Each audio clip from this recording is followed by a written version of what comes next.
I want to go back. He wants to go back. I want to go back to the farm. Go back far away from home, with a milk pail on my arm. I miss the rooster, the one that used to wake me up at 4 a.m. down on the farm.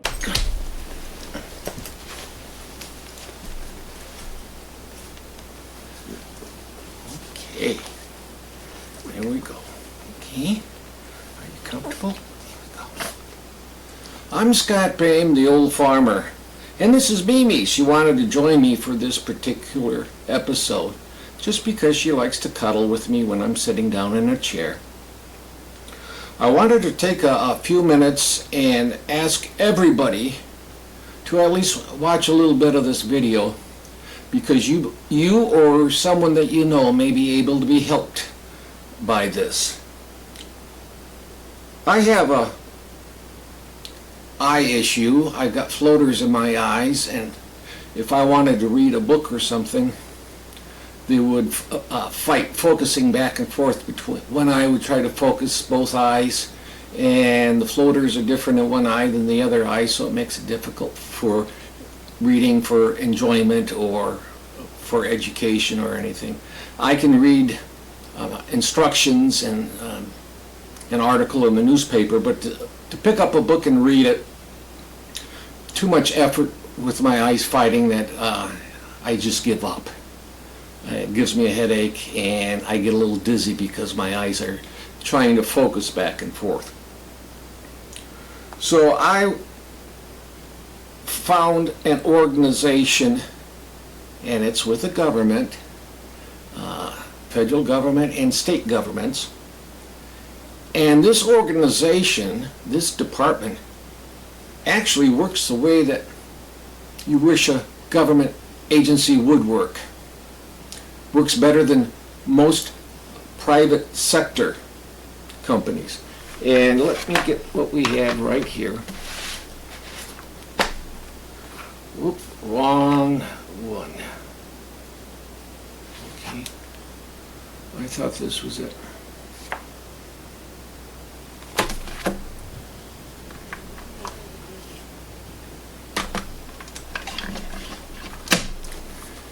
It's called Talking Book. There's several ways of using it. You can get a machine like this, and I'll show you how to use it in just a minute. Or you can get an application for your cell phone, whether it's Android or whether it's an iPhone, and download it, and then you can just do everything on your phone. You can get cassettes that are really, let's call them more like a thumb drive, but they're built for people who can't see very well, and for people who are a little klutzy like I am today. Okay. This has a complete story on it.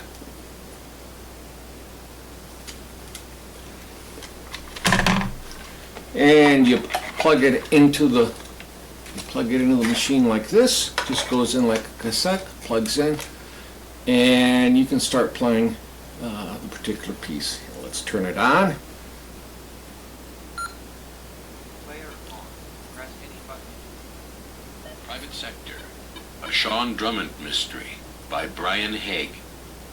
DB 58585. It's got good audio on Copyright it 2003 for a small by speaker. Brian Haig. It's got even better audio if you use headphones. Now you can have the different materials sent to you free of charge, and they'll send you the player free of charge, and if it gets to the point where you don't need it anymore, you can ship it back free of charge, no postal on it. There's full Franklin services on Talking Books for the Blind. And what you do when it's time to send back a cassette, you just flip the card that has your address on it over, and it's all set to send back. Simple as that. Now, There's a spigot on the side. Information. Correct. There's a spigot on the side here where you can plug in your own USB thumb drive. And you can stack multiple books on it. You can even listen to music through there. Multiple different things. I like a service that does a good job. And I find very few things that are wrong with talking books for the blind. Mostly it's mispronunciation of some of the words, but that happens very seldom. And let me tell you, to be perfectly honest, most of the readers who do the reading for the readings for the book, they're as good or better than what you would get with a professional talking book that you went out and purchased. That's how good it is. Not every single one is of that level, but most of them are. The service started first of all with records playing at a very slow speed, that 16 and an eighth or whatever speed that sometimes you found on a turntable, and cassettes. And I must admit to you that that was very abysmal and very hard to listen to because it's a very poor quality. So if that's how you're familiar with it in the past, it's completely different now. It's digital. They have taken some of the old cassettes and remastered them onto digital media. And if they didn't like the quality of it, they would re-record in the digital studio the particular piece of material. But most of them they were able to clean up and make it a pretty good recording for people to listen to. And as I said, most of the readers, I just absolutely enjoy listening to them, and I wish they would also be out in the professional market with the books that are purchased, from a bookstore. Now, through the generosity of many of the audiobook publishers, they will take some of the recordings that they have made, and Talking Book will put their instructions on the front of it and just copy it over. So it saves the effort of recording the book by one of the readers. And one of the professional readers that I really enjoy that is over on the professional side is Scott Brick. And I remember when he started out, it was very hard to listen to his books, but he has become a fantastic reader, and quite often the books that he does commercially for purchase, the publishers will send them over to Talking Book, and Talking Book will use them. So thank you to the audiobook publishers and to the copyright holders for allowing such a service to be possible, because if it wasn't for allowing these books to be read this way by the copyright holder, there could be an issue about doing this service. But it's done very well. The people, if you have to call for some reason or email, they're there to help. They want to help. Just think of it like you would a librarian in a library. How good they are with their services, how they help. Well, Talking Book is the same way. Now, if you want to use your own thumb drive, it's very simple. There's a little piece of material that you have to put on the, if you want to put on your own recordings to be listened to through the machine. But I'll give you that down in the description of what you need to do, and contact information and all that sort of stuff. But you can stack multiple books on a thumb drive and go through and listen to them. Now, how do you get the books on the thumb drive, or the magazines, or whatever? Because yes, they have magazines too. Well, there's a website, and you are given a sign-in password that you then change, And then you can connect to the website and look through the library of books. They have the name of the piece of material, they have what it's about, they tell you who's reading it, and about how long it takes for it to be read.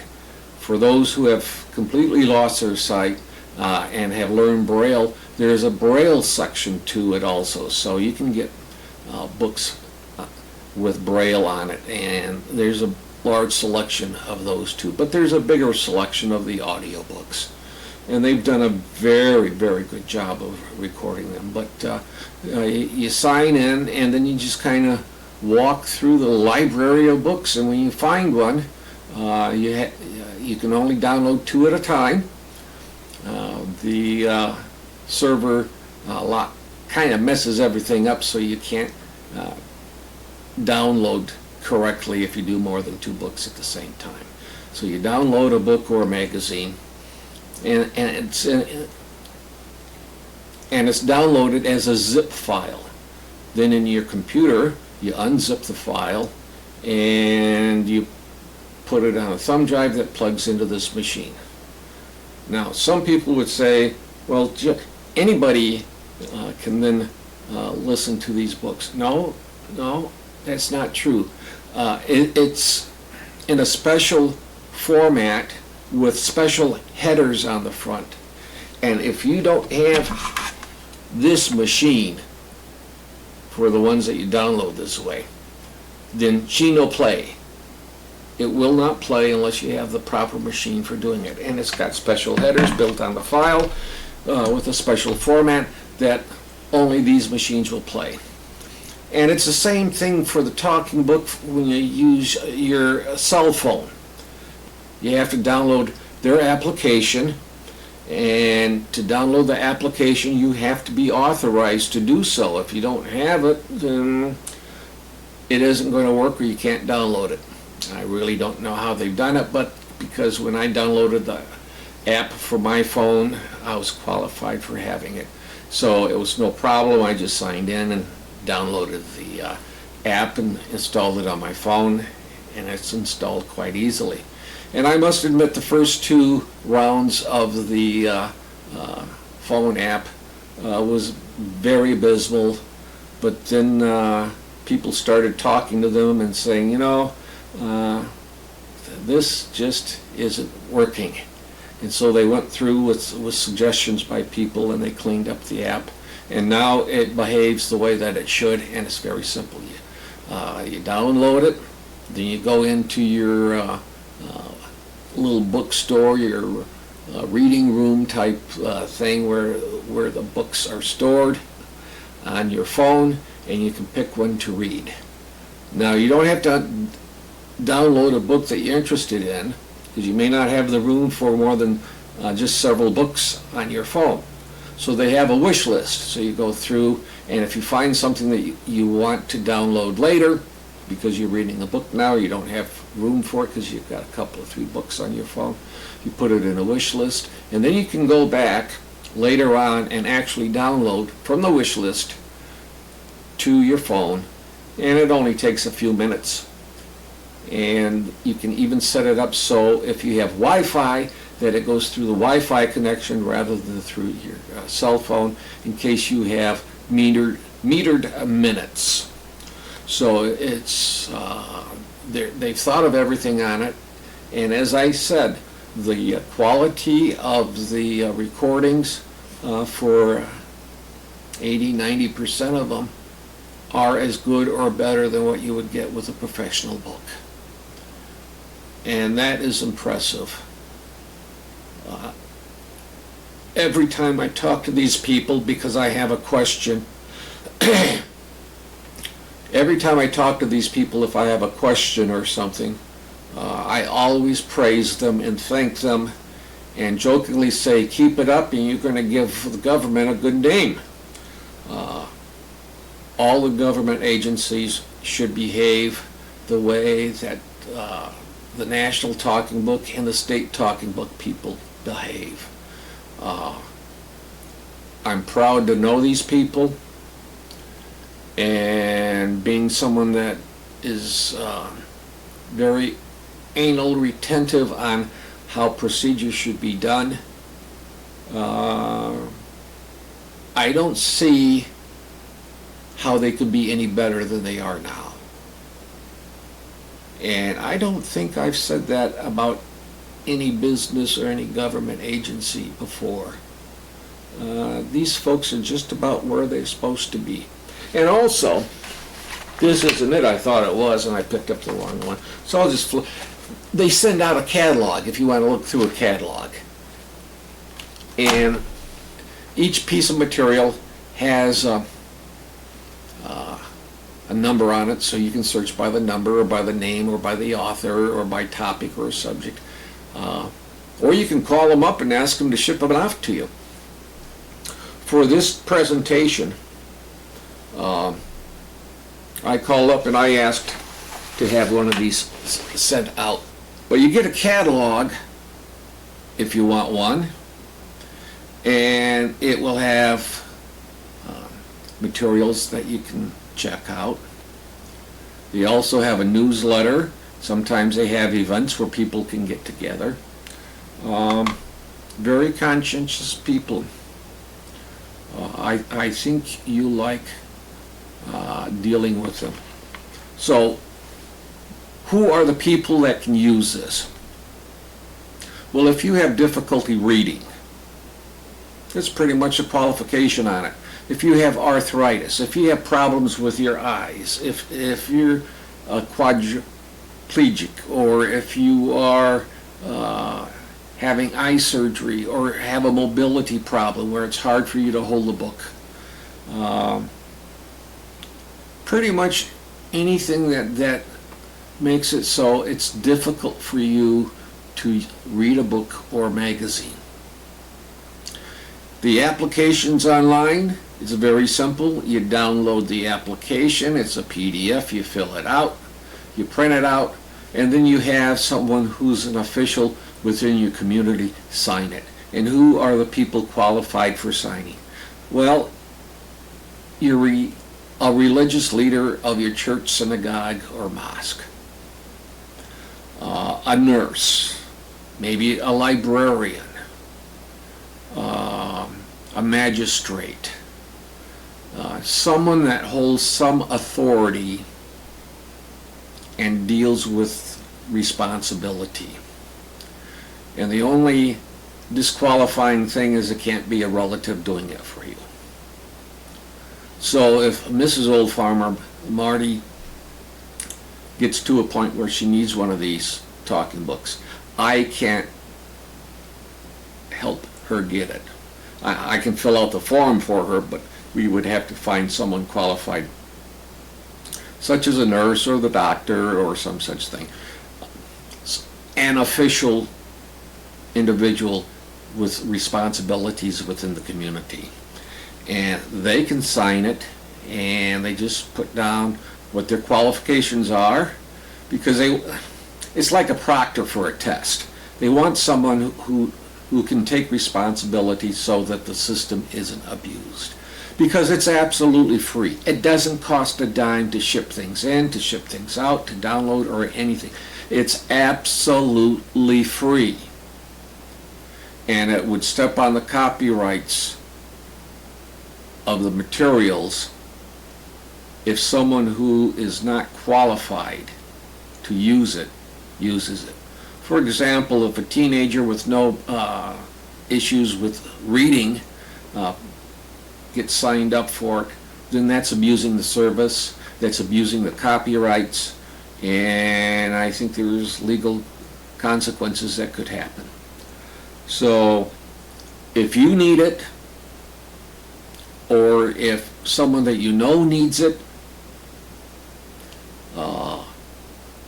if you are a doctor or of medicine or an eye doctor or something, be aware of this stuff, be familiar with it, so that you can have your patients signed up for this service.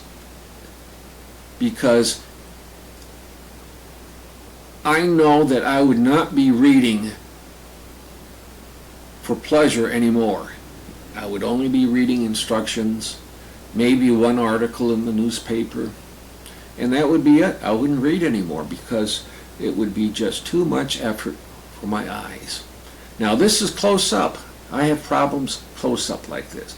I don't have a problem with distance. I have 20/20 vision. Glasses are for close up. And the floaters in my eyes are so out of focus for looking in the distance that they're not an issue. But close up, they just sit there and make one eye focus one way and the other eye focus another way, and then it tries to get both eyes focusing the same way, and then the other one says, no, it needs to be this way, and it's just a tug of war back and forth between my eyes trying to focus. So obviously, that's why I don't read by the traditional way. But I can still read, and I'm reading a larger variety of materials because of talking books than what I would if I was just getting physical reading materials. So it's expanded what I have been reading, and I enjoy it. I recommend it wherever I see an opportunity to help someone out with it. Back when I was younger, I used to, when I was driving, I would, if I knew someone that needed it, I would get everything filled out for them. Then I would drive over to the state library, Michigan State Library, where they have the talking book offices there on the main floor, and turn in the application, pick up a machine, and several different pieces of material for them to read, and this was back when it was cassette, and a catalog. And then I would drive it back to the person, set it up, and show them how to use it. This is a fantastic service for those who need it. So please, if you have an opportunity to help someone who needs assistance with reading, help them. Step forward and find out get the application, fill it out for them, do all the things necessary so that they can get signed into this program. It will make their life better. And if you have vision issues, that can become quite frustrating. And so in one way you can take it away from them. Now also your library, your local library has the ability to do audio books, but that's not talking books. That is commercial audio books that they loan out just like they would a regular book. So that's another source for getting materials for someone who has difficulty reading, or for anybody. You don't have to have a difficulty for reading to get an audiobook from the library, but you do from talking books, because it steps on the copyright holders, and they're being so generous. Let's not abuse the service. That's about all I can say about it. I'll have the details down below. So this is the old farmer, Scott Bames, saying, be well.